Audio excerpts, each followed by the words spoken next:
भाई जो गुरु वचन पे डट गे, कट गे फंद 84 के, कट गे फंद 84 के, कट गे फंद 84। आज तक ये काल का जाल इस पृथ्वी पर कोई आचार्य शंकराचार्य समझा नहीं पाया, क्योंकि वे खुद काल के जाल में।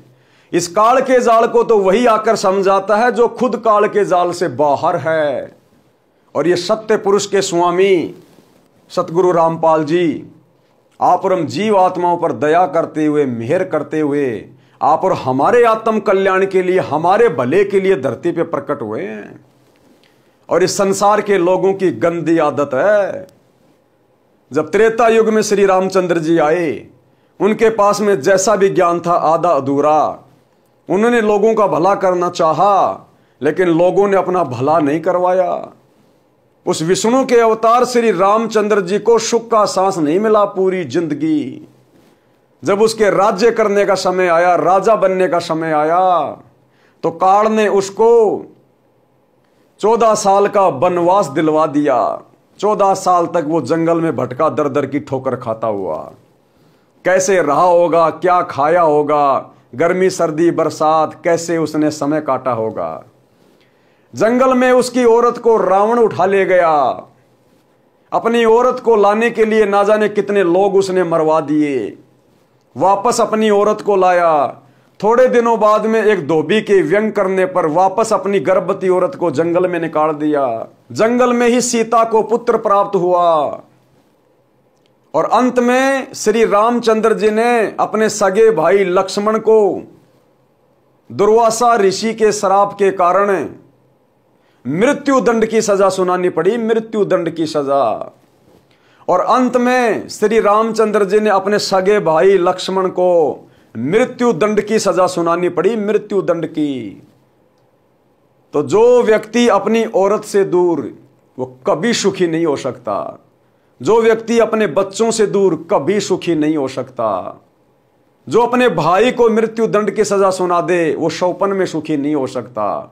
और हम सब जानते हैं अंत में श्री रामचंद्र जी ने दुखी होकर, उसका जीवन नरक बन गया था।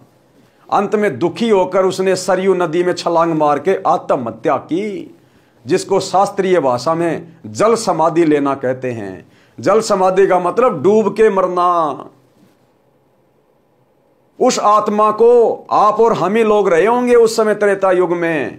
हम लोगों ने कभी उसको चैन का सांस नहीं लेने दिया। कोई भी उसको विष्णु का अवतार नहीं मानता था, कोई भगवान नहीं मानता था। और आज उनके जाने के लाखों साल बाद उनकी मूर्तियां बना के, मंदिर बना के उनको भगवान मान के पूज रहे हैं। अब क्या मिलेगा? वो पत्थर की मूर्ति क्या देगी? अरे जिस समय वो जीवित थे, बोलते थे, चलते थे, ज्ञान सुनाते थे, उस समय यदि लाभ लेते, उनके साथ अच्छा व्यवहार करके, तो कुछ मिलता। अब जैसे डॉक्टर जिंदा है तो आपका रोग देखेगा, इलाज करेगा, आपको फायदा मिलेगा। अब डॉक्टर के मरने के बाद उसकी मूर्ति के आगे जाकर हाथ जोड़ने से आपका रोग ठीक नहीं हो सकता। ऐसे द्वापर युग में श्री कृष्ण जी आए। जन्म जेल में हुआ, जन्म लेते ही मामा उसका दुश्मन बन गया।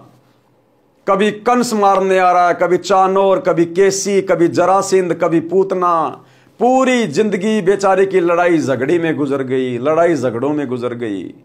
और अंत में एक शिकारी ने जहर बुझा हुआ तीर उनके पैर में मारा। जहर के कारण तड़प तड़प के मौत हुई। श्री कृष्ण जी की आंखों के सामने दुर्वासा ऋषि के श्राप के कारण उसके सारे बेटे मर गए, उसके सारे रिश्तेदार मर गए, आपस में लड़ झगड़ के, कट कट के। उसकी औरतें मर गई। अब जिस आदमी के सामने उसका रिश्तेदार, उसका पूरा खानदान, बेटा बेटी, पत्नियां खत्म हो जाएं, क्या वो आदमी कभी सौपन में सुखी हो सकता है? उस समय उसको किसी ने भगवान नहीं माना, उसके साथ लड़ाई झगड़ा करते रहे, और आज उसके मंदिर बना के पूज रहे हैं। क्या मिलेगा? तो इतिहास से शिक्षा लेनी चाहिए।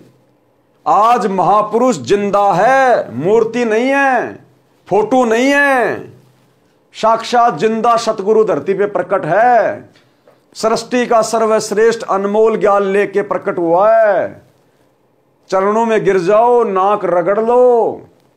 यही है वो सारी सृष्टि का मुक्तिदाता, जगत का तारणहार। भगवान आएगा तो सींग लगा के नहीं आएगा, पूंछ लगा के नहीं आएगा। राम कृष्ण को हम भगवान मानते हैं, वो कोई सींग लगा के नहीं आए थे। तो भाई और बहनों, त्रेता युग में, द्वापर में तो हम मौका चूक गए, लेकिन अब मौका ना चूकें। सत्संग सुनकर पहले संत की पहचान करो। जब तक सुनोगे नहीं तब तक समझोगे कैसे। और अपनी आत्मा का कल्याण करवा लो, अन्यथा गधे कुत्ते के शरीर तैयार हैं, ज्यादा दूर की बात नहीं है। भाई जो गुरु वचन पे डट के, कट गे फंद 84 के, कट गे फंद 84 के, कट गे फंद 84 के। भाई जो गुरु वचन पे डट के, कट गे फंद 84 के, कट गे फंद 84 के, कट गे फंद 84 के। भाई जो गुरु वचन पे डट के,